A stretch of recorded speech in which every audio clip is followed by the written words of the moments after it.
Welcome to the birdcage world. This environment took a whole series of creative developments to come into being. Kaylee and I started off just playing like percussionists usually do, a tabletop with a whole series of objects on top. It had everything from birdseed to clay targets and all sorts of other things that we would strike and make sounds with. We practiced imitating the sound of wings flapping. We did all sorts of exercises, eating birdseed and trying to musicalize that. And slowly but surely, pieces of material came together in which the birdcage world emerged.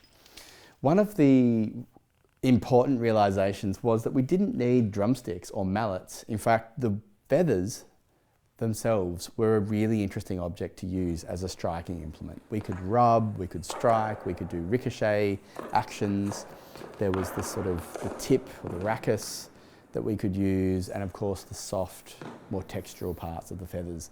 So all of the mallets that are used in this performance area, including playing the fence, is done by using the feathers. We have used a whole range of different paraphernalia. You're not seeing all of it here, it's not fully set up, but hopefully in the video you'll get a sense for the various objects that are involved. We have our bird whistles around our necks.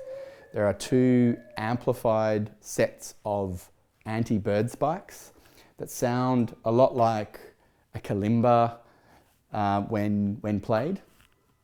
And again, these have been tuned just by snipping them at different sizes. Here we have a series of troughs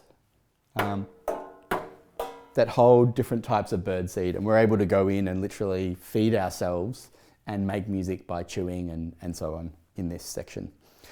Another important performative thing that has impacted our practice in this section is the introduction of these two perches. So by having a perch, and it means that we can both stand up to perform, stand up higher, and squat like a bird would in a cage. And that's really lovely with our kind of tails. You get to see them hang down. And it really affects the way we play, you know, in this kind of squat-like position that helps to kind of create that image of a bird. All the way along on this top perch are different objects that we play. And one of those objects is a piece of polystyrene that looks a little bit like a slice of cuttlefish that birds often sharpen their beaks on inside bird cages. Another important feature is the bird mirror, which we spoke about earlier. This mirror can spin around and be played with just like a toy. It's a clay target and a bird mirror, and underneath that sits a big ship's bell, which you often see attached to these mirrors as well. So it becomes this playful object that's kind of like a gong as well, that can be struck and played with. And in fact, we do these game-like activities, playing these objects. The other large section of the work is a solo for amplified fence. And in fact, I'm on the other side of the bird cage, and using the feathers and a contact mic on this cage, I play a 10-minute long, pretty epic sounding solo using feathers on fence. There's something really beautiful about the kind of fragility and simplicity of a pair of feathers creating this enormous sound from an amplified fence. So this is another example of how a world has, again, evolved out of the traps machine into all of this paraphernalia that situates the performer inside a cage, creates that sense of entrapment, but at the same time is very familiar to a percussionist traversing all of these unusual objects. So one of the instruments I was very keen to make in working on pigeons was a pair of wings for us to use. I wanted to fly, flap, and make music with wings. You may or may not know, but the native Australian pigeon called the crested pigeon has a series of feathers. Its eighth feather is shorter than the others, and it creates an alarm sound. So if you look out for the ones with the spiky punk kind of hair, as they fly away rapidly, you'll hear this kind of bright sort of whistling sound. I love the fact that a wing can also have a kind of semiotic message too. It can be an alarm call for other pigeons. So in embarking on making the wings, my starting point was to think about an instrument that I already had in the studio, an instrument called a wind wand. And basically a wind wand looks very different to this, except that the elastic band component is really the main thing that functions in a wind wand.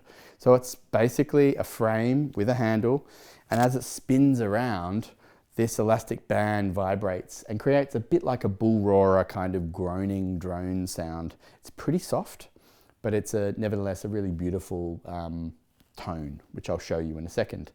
But I thought to myself, wouldn't it be great if they looked like wings and could make more of that kind of white noise, flapping kind of sound. So I wanted them to be proportionate to the human body. So I bought a series of grey turkey feathers that seemed to be about the right size for a human pigeon wing. And then I added these holes to the frame to then glue the wings in. After a period of time, there wasn't a huge amount of sound coming from these wings. So I had to add this extra paraphernalia. I had plastic and various other things attached to kind of catch the wind as we went. But the ripstop fabric, which funnily enough is the same fabric we use for our curtains in the performance, except the curtains are black, these are white, create this beautiful kind of rustling sound that grabs and flaps in the wind beautifully. Finally, I added a flute, like a tin whistle, to the construction. This was partly so that there was a way of creating bird call, but also because some of the most ancient instruments that have survived are 45,000-year-old bone flutes. And these flutes had been carved out of the bones of vultures, swans, and various other birds, as well as other animals as well. But as human beings, we've been using bird wings for tens of thousands of years and making musical instruments for them. So I love that kind of ancient reference back to musical instrument making, which again is a demonstration of our relationship to birds as humans. So this is kind of where I landed with this wing. I'll show you how it sounds.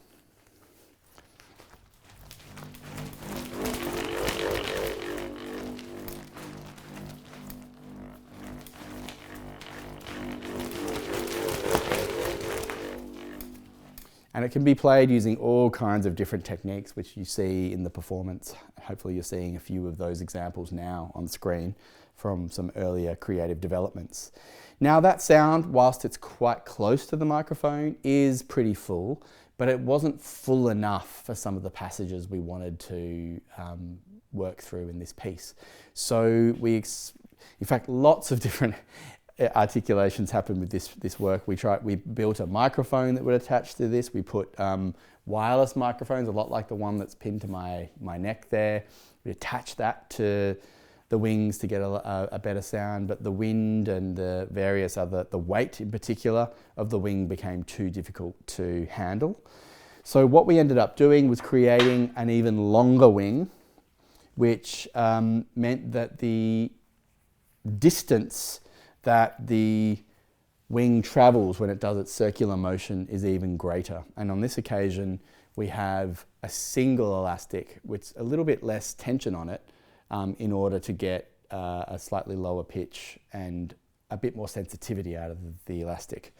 This was made by Jason Lehane using aluminium, which is quite light, and a really nice smooth handle. But I added another element to this wing, which is a tiny little whistle. You can see it, this is actually not finished yet, but this is a little orange whistle that I've pulled out of a dog frisbee toy. I pulled it out of a dog frisbee toy partly because I know that as a frisbee flying across the air, I know that it makes a sound, and it's the kind of right size and shape to kind of to work. We've had these 3D printed and tuned, and I'll show you how they sound in a minute, but the really important thing here was that I had a very specific musical application for this object. So the materials had to change, the form had to change, even though I knew I wanted them to look like wings and for us to look like birds in flight. I also had a musical goal, which in turn affected the creation of the instrument and change the instrument. So this is how this sounds. What you'll notice is you'll get the tone of the elastic band and of the flapping of the fabric. And then as I get faster and faster, it reaches a critical point where you start to hear a bit of chirping of that orange whistle. And that's this kind of, what I like to think of as this kind of bird-like chirping that accompanies the wing.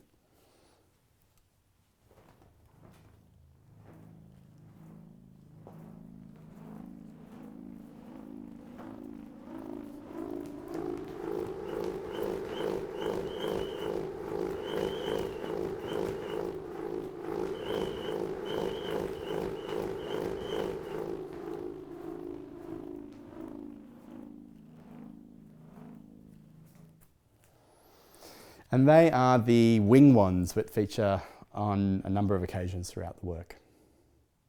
So today we've looked at my relationship to musical instruments and the philosophy that underpins that. And we've seen how a musical instrument can have a very powerful, or what I would describe as an agential role within a project. I see them as collaborators. I see them as not these static objects that get used by human beings, but in fact part of a kind of material discursive relationship. In other words, they are doing stuff and we are doing things and we are affecting each other. Of course, they are physical objects. These physical objects, they never sit still. Even some of the most traditional objects like a piano and violin, think about the way in which natural objects decay when they're exposed to oxygen or to light. Think about the ways in which humidity can affect tuning, or that materials deteriorate in general. They're always changing, but so are our relationships to them. We make improvements, we make subtle adjustments, not only to our playing, but to the material qualities of these instruments as well. But the big take home for me is this idea of the semiotic dimension of instruments. You could almost associate anything with an instrument's semiotics. What I mean by anything is music is one of those goals, one of those things that musical instruments point to. But also these other cultures, contexts, these rituals, these other practices and images. I'm holding a pair of drumsticks, but actually, are they a quill? Are they feathers? Are they wings? You can see that a single object carries meaning, it holds other images and other stories, and this is very much about what performance does. Finally, the big take home for me as well is that percussion is an indeterminate practice. That means that any physical object, any material in the universe can be rendered a percussion instrument. What an incredible gift to be able to engage with the world. But this also goes for other instruments too. Other instruments have so many ways of connecting back to the world, and these worldly connections can help make your music richer.